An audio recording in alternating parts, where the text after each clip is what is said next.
ஒரு மரத்தின் கடைசி வேண்டுகோள் நான் ஒரு காலத்தில் வெறும் விதை மட்டும்தான். ஒரு சிறிய விதை. மழை என்னை மெதுவாக நனைத்தது. மண் என்னை அன்போடு தாங்கியது. சூரியன் தனது ஒளியால் எனக்கு உயிர் கொடுத்தான். அந்த 3 சக்திகளும் ஒன்றாக சேர்ந்தபோதுதான் நான் ஒரு சிறிய மூளையாக மண்ணை உடைத்து வெளிவந்தேன். அதன் பிறகு என் வாழ்க்கை எளிதாக இருக்கவில்லை. கடும் வெயில், கனமழை, பலத்த காற்று எல்லாவற்றையும் தாங்கிக் கொண்டு மெதுவாக வளர்ந்தேன். ஒரு பெரிய மரமாக மாற எனக்கு ஒரு நாள், ஒரு மாதம், ஒரு வருடம் அல்ல, முழு 25 ஆண்டுகள் தேவைப்பட்டது. ஆனால் நான் வளர்ந்த பிறகு என் வாழ்க்கை எனக்காக மட்டுமில்லை. என் கிளைகளில் பறவைகள் கூடு கட்டி தங்கள் குடும்பத்தை உருவாக்கின. அணில்கள் மகிழ்ச்சியாக ஓடி விளையாடின. சிறிய பூச்சிகள் என் பட்டையிலும் இலைகளிலும் தங்கள் உலகத்தை அமைத்தன. அந்த பூச்சிகளை உணவாக கொண்டு பல பறவைகள் தினமும் என்னை தேடி வந்தன. வெயிலில் சோர்ந்து போன மனிதர்கள் என் நிழலில் அமர்ந்து ஓய்வெடுத்தார்கள். பள்ளி முடிந்து வந்த குழந்தைகள் என் கிளைகளில் ஊஞ்சல் கட்டி சிரித்து கொண்டே விளையாடினார்கள்.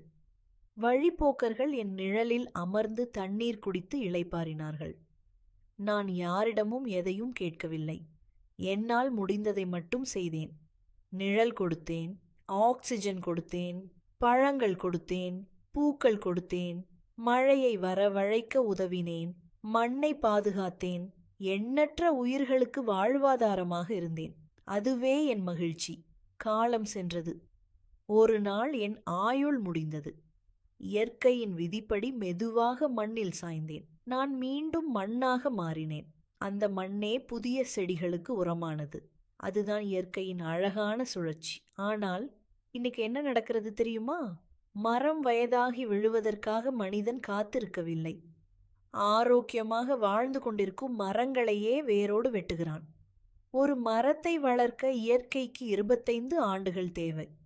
ஆனால் அதை அழிக்க மனிதனுக்கு சில நிமிடங்கள் போதும். ஒரு மரம் விழும்போது மரம் மட்டும் சாய்வதில்லை. அதன் மீது வாழ்ந்த பறவைகளின் வீடு அழிகிறது. அணில்களின் உலகம் சிதறுகிறது. ஆயிரக்கணக்கான சிறு உயிர்களின் வாழ்க்கை முடிகிறது. நாளைய குழந்தைகளின் தூய காற்று குறைகிறது. நமது நிலத்தடி நீர் குறைகிறது. மழை குறைகிறது. வெயில் அதிகரிக்கிறது.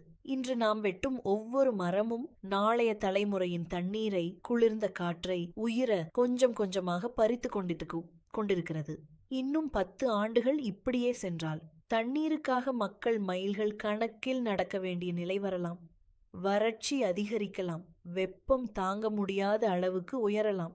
நாம் சுவாசிக்கும் காற்றே மாசுபடலாம்.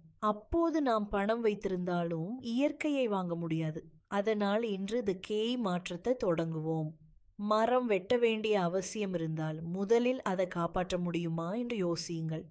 தேவைப்பட்டால் கிளைகளை மட்டும் வெட்டுங்கள். ஆனால் முழு மரத்தையும் அழிக்காதீர்கள். ஒரு மரத்தை வெட்டும் முன் குறைந்தபட்சம் ஒரு விதையையாவது நட்டுவிடுங்கள்.